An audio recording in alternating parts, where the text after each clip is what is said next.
The SDAR released their most recent housing market stats for San Diego. So in today's video, we're going to dive into the numbers, see what they're telling us, and try to determine where that leaves you as a potential buyer or seller. But first, if you're new here, thank you so much for watching. My name is Ryan Stuver, your go-to real estate resource here in San Diego. If you have any additional questions regarding anything we talk about in this video, please feel free to shoot me an email at the email below. I'd be happy to answer any additional questions that you may have. Now, let's go take a look at these numbers.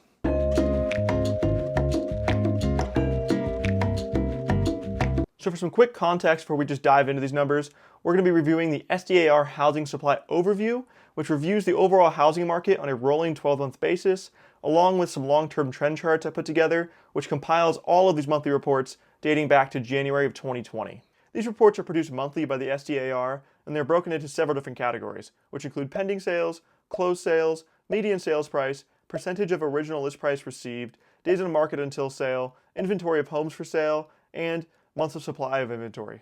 And all of these statistics are broken into three subcategories: all properties, single-family homes, and condos and townhomes.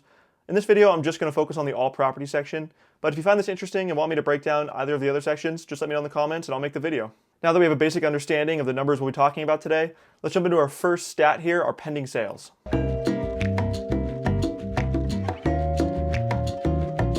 The important thing to know about pendings is that it's our best leading indicator in the real estate industry, so it's our best idea of what demand currently is, making this one of the most important numbers to know, since most markets are driven by two things: supply and demand. So with that in mind, looking at our pendings, we can see there was only a 3% increase from this time last year, where in July of 2024, we paced at 22,276 pendings, and in this July, we paced at 22,934 pendings. And at first glance, seeing an increase of only 3% year to year suggests that the market is in a healthy place, moving at a rate that doesn't significantly favor or push the market towards buyers or sellers. And of course, I say this about the context of our supply, so this is just one half of the equation, but simply looking at just demand alone, 22,934 is a stable number we would expect, especially when we look at the long-term trend charts. And as of May of 2023, we can see on this chart, pendings have really hovered around this 21,000 to 23,000 range, which is why I can say that this is an indicator of a healthy, sustainable market that doesn't really favor either side. We can also see clear examples of shifts benefiting a particular side. For example, if we look at July of 2020 to July of 2021, we see a significant spike going from 32,678 pendings to 40,863 pendings, which is an increase of 25% year to year, and is a huge spike in demand and a clear indication that the market has shifted in the seller's direction, as there is more demand and higher competition amongst buyers. And the inverse is true as well once we see a significant dip, which we do see going from July of 2021 to July of 2022, as we went from 40,863 pendings to 33,774 pendings, which is a decrease of 17.3%. And this is obviously favorable for buyers as demand is dropping significantly, creating less competition amongst themselves in the marketplace. We're going to move slightly out of order here, but I want to jump to our next stat, which affects every other number that we'll look at, which is our inventory of homes for sale and our best indicator of what our supply is.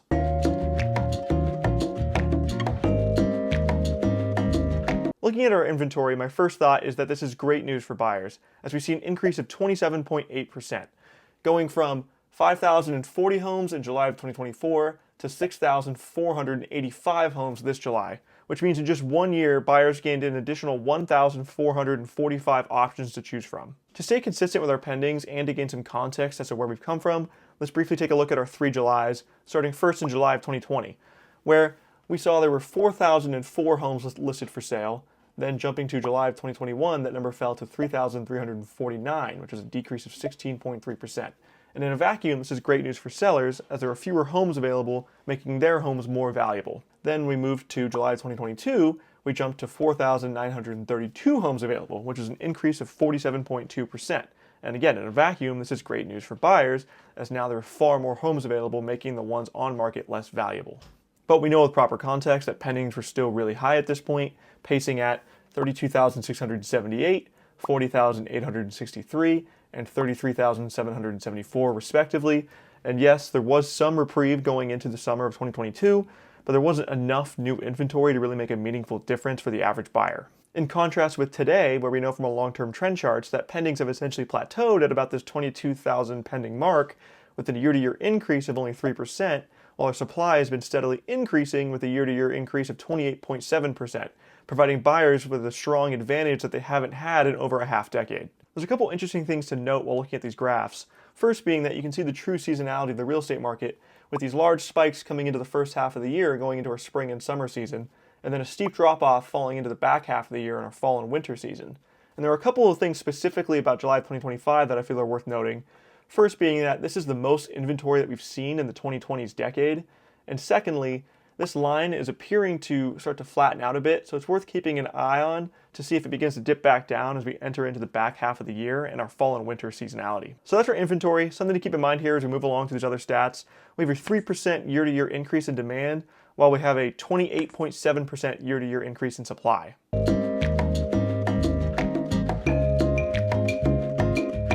The next number we'll be looking at, and the first number to be affected by our supply and demand, is our median sales price, which is our best indicator of what our year-to-year appreciation rate is.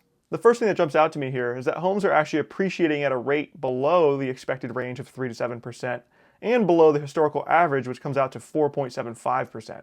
Seeing an increase of only 1.7% going from a median sales price of $885,000 in July of 2024 to $900,000 in July of 2025 is certainly interesting, but it's not necessarily surprising considering the context of our current pendings and inventory.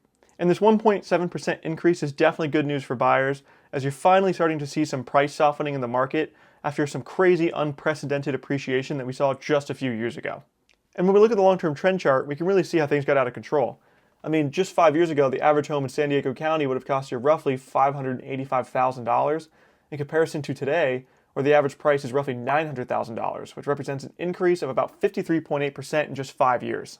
And we don't need to cover all 3 Julys, but just to help illustrate how out of control the San Diego market had really become, in just 1 year, from July of 2020 to July of 2021, we saw a year-to-year appreciation rate of 16.4%, which is just slightly over triple the yearly average. So what does this mean for the market? Well, again, this is great news for buyers, and it really shows the impact of having increased inventory paired with stable demand. And in fact, this has caused homes to no longer sell for above market value. Rather, homes are actually selling for what their current market value is, which has essentially pushed the appreciation line to zero starting in 2025. And we can really see this looking at the long-term trend chart, as we've seen 7 consecutive months now of a median sales price of $900,000. And I want to reiterate to any homeowners out there or any potential sellers that might be watching this, that the sky is not falling, and that this is actually good news for the long-term health of the real estate market as a whole, as everything comes in waves, right? So everything that comes up must come down and vice versa. So in order to prevent an entire market collapse, home prices really needed to come to a halt and allow the average consumer to catch back up to where prices had gone. So to wrap this conversation up, this is definitely better news for buyers in comparison to sellers, but sellers should still feel good about the position they're currently sitting in, especially with the context of the long-term numbers and knowing that home prices appreciated at a rate of 53.8% in just the span of 5 years.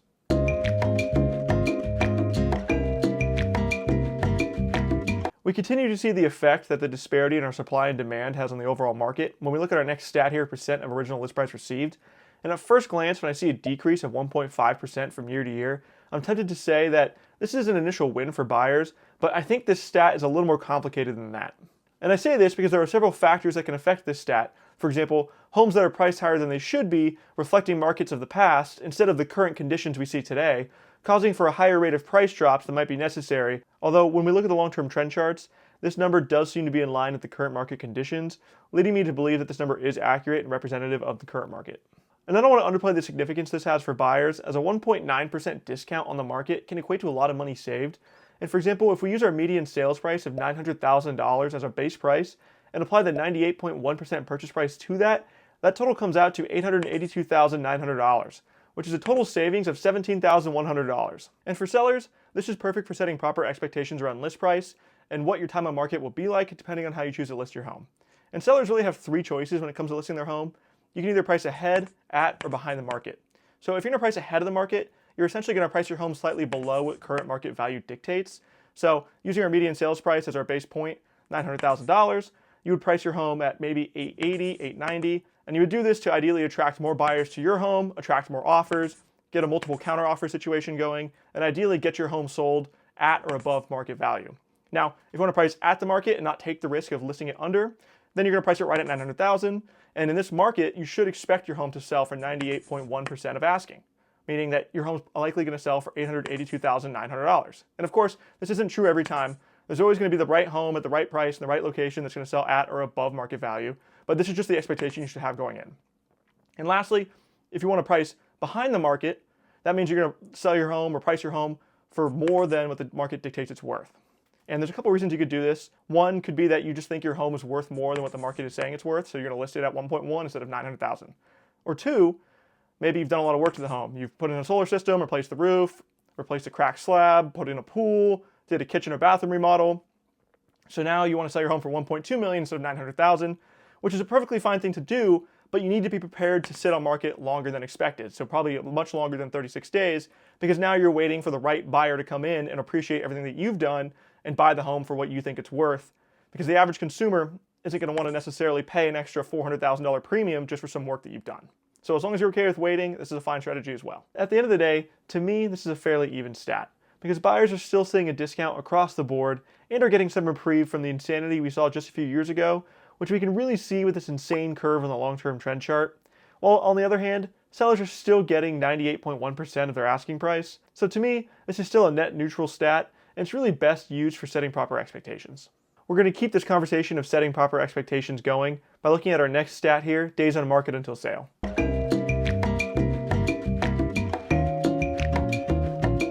So just looking at the raw numbers here, this is obviously great news for buyers, as we've seen an increase of 28.6%, jumping from 28 days on market to 36 days.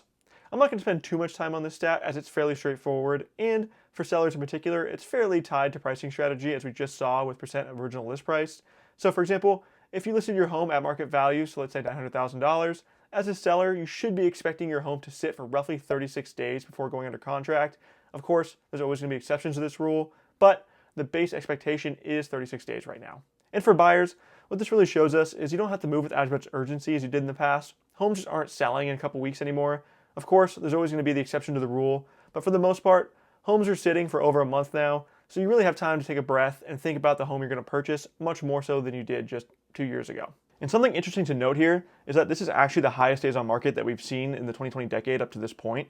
And unlike our inventory, where we saw that line beginning to flatten, this line is continuing to climb, so it's worth keeping an eye on to see if it ever reaches that 40-day mark. Other than that, there's not really much else to say here. And similar to our percentage of original list price received, seeing 36 days on market doesn't particularly surprise me, especially with the context of our pendings and inventory. With that, let's take a look at our final stat here. This is the one that encapsulates this entire conversation and really answers the question, are we in a buyer's or seller's market?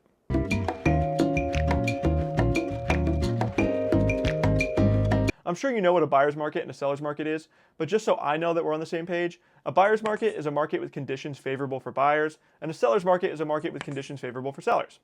And the way we determine if we're in a buyer's market or a seller's market in the real estate industry is really with this number here, our months of supply of inventory. And what this number is saying is at the time of recording of these numbers, if no more homes were put on the market and all the homes we had were all the homes left, how long would it take for every home for sale to be purchased and taken off the market at the rate at which people are buying them?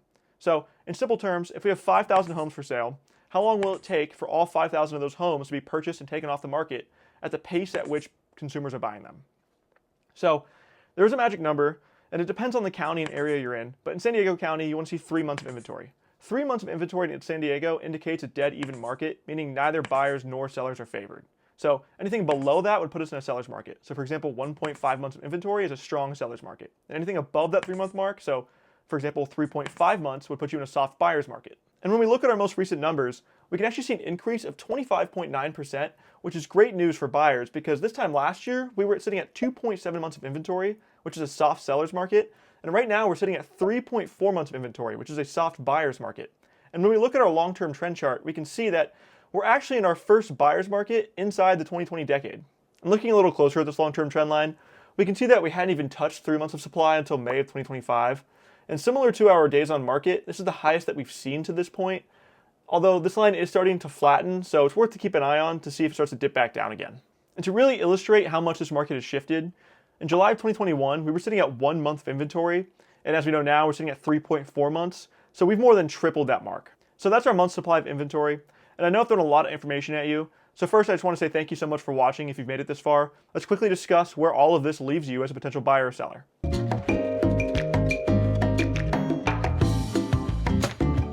So just to quickly recap, Our pending sales saw an increase of 3% from year to year in comparison to our inventory, which saw an increase of 28.7%. Our median sales price only increased by 1.7%. Our percent of original list price received actually decreased by 1.5%. Our days on market increased by 28.6%. And our months of supply of inventory increased by 25.9%. Plus, we know from looking at the long-term charts that pendings have remained essentially stagnant over the past 2 years. Inventory is the highest we've seen in over 5 years. Median sales price is actually flattened this entire year. Days on market are the highest we've seen in over 5 years. Percentage of original list price received is almost the lowest we've seen in 5 years.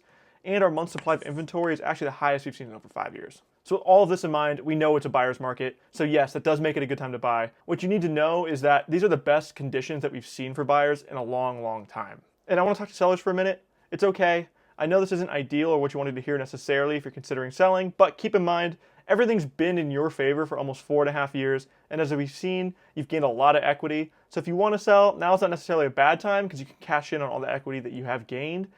You just need to make sure that you understand your goals before you just jump into the market and have a strong game plan and proper expectations of what's going to happen when you're entering this market. There's so much more I could speak to for both buyers and sellers on this topic, but I've already been talking for far too long in this video. So if you have any additional questions about anything I've covered in this video, or you just want to say hello, feel free to contact me at the phone number or email below. I'd be happy to answer any additional questions you may have. Again, thank you so much for watching, and I'll catch you in the next video. Peace!